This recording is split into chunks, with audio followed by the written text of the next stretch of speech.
सोचिए, क्या होता है जब एक अकेला बल्लेबाज हारी हुई बाजी को पलट कर रख दे। और क्या हो जब एक गेंदबाज लगभग अकेले ही उस जीत को छीनने पर तुला हो। तो आज हम बात करने वाले हैं एक ऐसे ही जबरदस्त मैच की जो सिर्फ रनों और विकेटों से कहीं ज्यादा थी। और ये जो लाइन है ना, ये उस पारी के बारे में सब कुछ कह देती है जिसने मैच का पूरा नक्शा ही पलट दिया।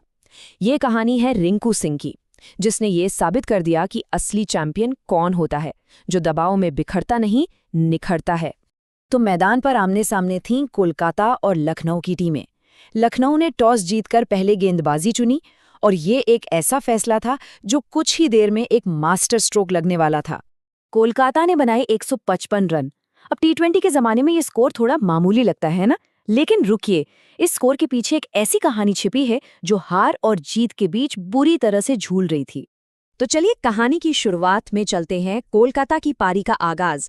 यहाँ लखनऊ के गेंदबाजों ने एक ऐसा जाल बिछाया जिसमें केकेआर के बल्लेबाज एक एक करके फंसते चले गए। मतलब पहले ही ओवर से लखनऊ के गेंदबाजों ने ऐसी खतरनाक गेंदबाजी की कि बल्लेबाजों को सांस लेने का भी मौका नहीं मिल रहा था। हर गेंद जैसे एक मुश्किल सवाल पूछ रही थी और केकेआर के पास कोई जवाब ही नहीं था। दबाव इतना ज्यादा था कि एक के बाद एक 3 बड़े विकेट ताश के पत्तों की तरह ढह गए। पावर प्ले खत्म हुआ और स्कोरबोर्ड पर क्या था? सिर्फ 31 रन पर 3 विकेट। ऐसा लग रहा था कि मैच तो जैसे यही खत्म हो गया है। सबसे बड़ा झटका लगा कप्तान अजिंक्य रहाणे के रूप में, जो सिर्फ 10 रन बना सके। उनके बाद टिम साइफर्ट तो बिना खाता खोले ही वापस लौट गए और एक युवा बल्लेबाज भी सिर्फ 9 रन बनाकर आउट हो गया। डगआउट में एकदम सन्नाटा और फैंस के चेहरे पर चिंता साफ दिख रही थी। और जब सारी उम्मीदें दम तोड़ रही थीं, तब एक खिलाड़ी चुपचाप क्रीज पर खड़ा था। नाम था रिंकू सिंह। जहां एक तरफ बाकी बल्लेबाज आ रहे थे और जा रहे थे, वहीं रिंकू एक चट्टान की तरह क्रीज पर जम गए। उन्होंने कोई जल्दबाजी नहीं दिखाई, बस क्रीज पर टिके रहने पर ध्यान दिया। वो जानते थे कि उनका वक्त आएगा। कैमरून ग्रीन के साथ मिलकर उन्होंने एक छोटी लेकिन बहुत जरूरी पार्टनरशिप बनाई। थोड़ी देर के लिए लगा कि केकेआर की पारी शायद पटरी पर लौट रही है, लेकिन जैसे ही ग्रीन आउट हुए, दबाव वापस आ गया। लेकिन असली कहानी तो अब शुरू होनी थी। मैच का आखिरी ओवर, केकेआर को चाहिए थे ढेर सारे रन और स्ट्राइक पर था वो खिलाड़ी जिसने अब तक सिर्फ उम्मीद जगाए रखी थी, रिंकू सिंह।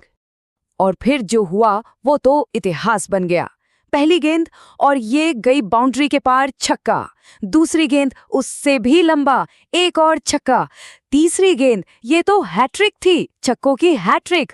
और रुकिए, चौथी गेंद पर एक और जोरदार छक्का। पूरा स्टेडियम जैसे पागल हो गया था।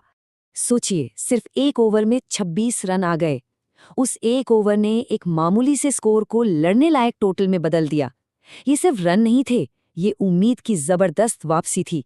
रिंकू सिंह 51 गेंदों पर 83 रन बनाकर नॉट आउट लौटे। ये एक ऐसी पारी थी जो सालों तक याद रखी जाएगी।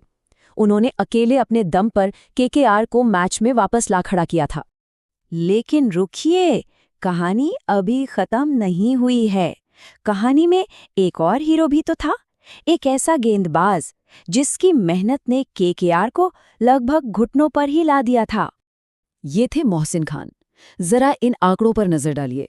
सिर्फ 23 रन देकर 5 विकेट। उन्होंने केकेआर के टॉप और मिडिल ऑर्डर को तहस नहस करके रख दिया था। सच तो यह है कि उनकी गेंदबाजी के बिना रिंकू को ये चमत्कारी पारी खेलने का मौका ही नहीं मिलता। तो अब यहाँ एक बड़ा दिलचस्प सवाल खड़ा होता है। एक ही मैच में 2 ऐसे कमाल के प्रदर्शन जिन्होंने खेल को अपनी अपनी दिशा में मोड़ दिया। तो सवाल यह है कि असली हीरो कौन था? रिंकू सिंह, जिसने अपनी टीम को हार के मुंह से खींचकर निकाला, या फिर मोहसिन खान, जिसने केकेआर की पारी को लगभग खत्म ही कर दिया था? देखिए, एक तरफ रिंकू सिंह का वो अविश्वसनीय पलटवार है, तो दूसरी तरफ मोहसिन खान का वो घातक स्पेल। ये मैच हमें याद दिलाता है कि क्रिकेट में हीरो कोई भी हो सकता है। तो आप किसे चुनेंगे, बल्ले की इस आग को या गेंद की उस धार को? ये सवाल शायद इस मैच की सबसे बड़ी जीत है।